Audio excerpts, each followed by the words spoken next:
it's important that we know we just have some dope-ass people that we come from, you feel me? And so this week, we're gonna talk about ism quick. In 1889, Wilmington, Delaware was a great place for people of color after slavery. Black people made up more than 50% of the population. Prominent, both the business community and the city government. It was a biracial government. On the morning of November 10th, about 2,000 white supremacists stormed the streets of Wilmington with the goal to take over the city. Ism Quick lived through the massacre, but he lost his business as a coal dealer and his land. He was a charter for the black community, a bank called the Metropolitan Trust Company. And so one of the things we always talk about is Black Wall Street. But what we don't realize is that there were so many different communities that represented that as well. This was during the Reconstruction period. So the Reconstruction period is after the Civil War. You know, we talked about that. After the Civil War, we had black folks that really helped, watch this, helped the Northerners win that Civil War. The Civil War, 100%, was not just about slavery. The Civil War was about economics. The people in the North saw that the people in the South was making so much money off free labor. It's hard to compete with that. That's what the Civil War was about. Don't let nobody else tell you nothing different. The people in the South said, y'all got us twisted. This how we get money. But at the same time, the people in the South understood that cotton, tobacco was the life and blood of America. It is how America built what it had, right? Cotton at the time was the biggest thing pushing America. And so there was a point in time where blacks started saying, you know what? Guess what, yo? Y'all don't want us to be rocking with y'all? Guess what? It's cool. We ain't gotta rock with y'all, bro. We gonna build our own thing over here. And so while so much was going on, oh yes, that is North Carolina, not Delaware, definitely Carolina. While so much was going on, one of the things that Wilmington did was, it was progressive in the way that Wilmington actually had blacks in Congress. They had blacks in office, right? And then so the wealthy people of the white poor, the crazy part about this thing is, Jose, it was, you know, one of the things that was crazy about what happened here, the white people in this era made race so much about classism. It was, how in the hell you gonna let these black folks outdo y'all? That was the picture that the wealthier white folks told to the poorer white folks. If the black folks in Wilmington are getting money, they taking money from y'all. And there's no way you gonna let them take money from you. If you let them take money from you, we got a problem. That was the turmoil. They looked at it as a competitive landscape of, instead of saying, bro, they got money out here for all of us, it was like, nah, they taking money from y'all. So people like Ism, you know, he has, you know, a land. So the land that he got, that's the land you won't got. The cotton that him and his family got is stuff you don't got, right? The coal that he's going mine and put on the market, instead of you doing it, he got it, and that's customers you can have. And I'd rather buy from you than to buy from him. And if you remember, during that time, we had barbershops, laundromats, banks, everything. So I want y'all to see this. Not only are we gonna talk about it, but we got a dope video that I want y'all to check out. The video is about 5 minutes. I think it's gonna be real good for y'all to look at. Check it out. Let's get to it, man. On November 10, 1898, over 2,000 armed white people descended on Wilmington City Hall and forced black and white elected officials to resign in a coup. At the time, Wilmington, North Carolina was home to a prosperous community of black business owners, doctors, lawyers, and politicians. In the days leading up to the 1898 election, white groups known as red shirts organized to intimidate black voters. Infuriated by the result of a biracial government, a mob of white men waged a campaign of terror against black residents.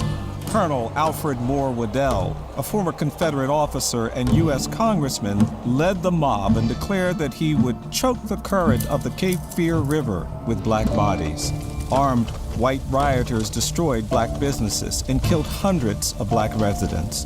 The Daily Record, a black newspaper that had previously denounced lynchings of black people, was the first business the mob targeted. President William McKinley declined to intervene, leaving Wilmington's black residents to fend for themselves. Thousands of black citizens fled the city in the wake of the insurrection, which dramatically altered the racial demographics of the city. Colonel Waddell, who led the insurrection, was appointed Wilmington's new mayor. Racial hierarchy was codified as state policy for half a century to follow. In the years after the Civil War, we have the end of chattel slavery as we know it. 4 million people formerly held in bondage are now citizens. They have the marks of the lash on their backs. And they settle in this city that's on the rise.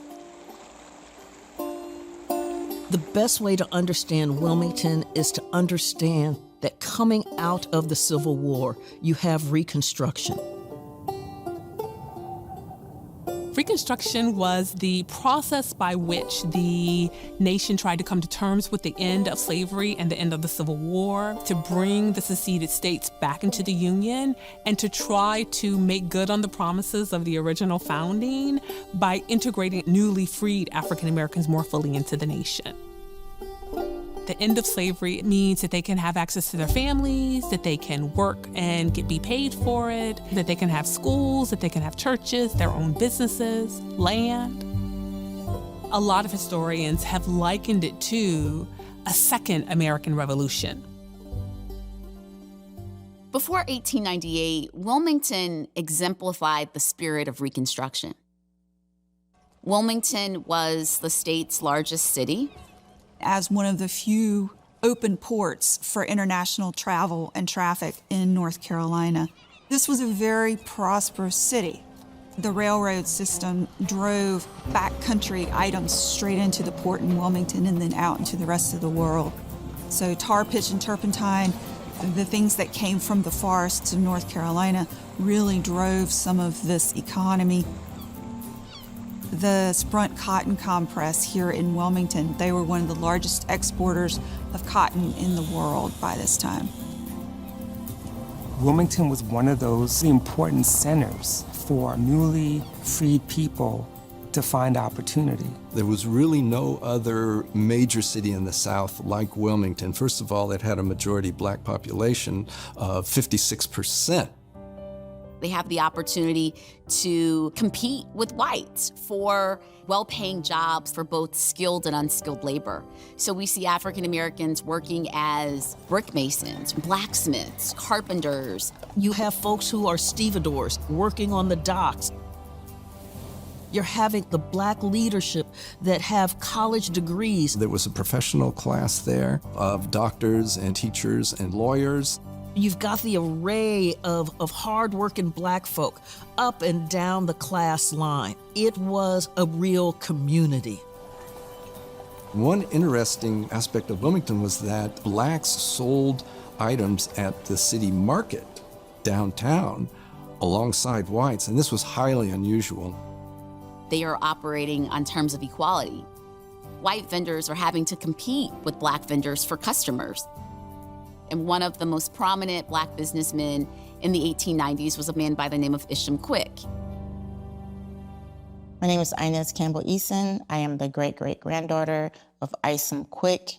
He was born in 1843. At the end of slavery, he sojourned up to North Carolina, ended up in Wilmington.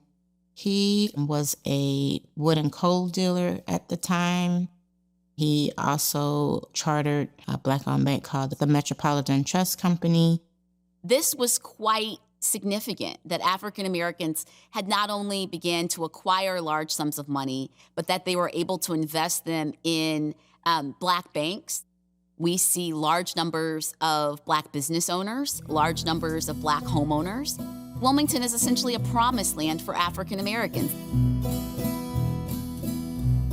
The ladies and gentlemen stroll down the old Broadway, resplendent, transcendent. They took your breath away. The Sagawar family in Wilmington went back generations. They were one of the most prominent Black families in Wilmington. Frederick Sagawar was a renowned carpenter, providing cutting-edge construction services to both Black and white residents here in Wilmington. These are civic-minded people. They're involved in their churches. They are raising these extraordinary families of children who go off to be educated as soon as that becomes possible. There is this deep soil of Black cultural achievement here in Wilmington. The goal is not to like beat us over the head, excuse me, with slave talk.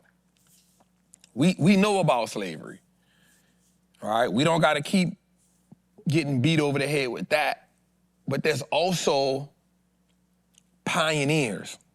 People like Ism Quick, who we don't even know about. Different families in Wilmington, different families in Rosewood, different people that did amazing things that I feel like we can highlight and we can find videos, me and myself and the team. So just let us know how you feel about this, and if you like it and if you enjoyed it, we definitely want to bring y'all more of these. But we don't want to like bore y'all, if that makes sense. Like, the videos won't be 10, 15 minutes. It'll be somewhere between 3 and 6 minutes. We feel like that's enough for you to get an idea, but also enough for you to go do a little more homework on your own. I remember we started off doing a trap of the week every week. But then we just got into the show, and you know what I'm saying? Yeah, so, that's on us. and it's That's on important us. that I think that we bring it back, and it's to highlight us from so many different angles, from ownership, from wealth, to pioneers, to communities, to so many different things that I think we can talk about outside of just like slavery.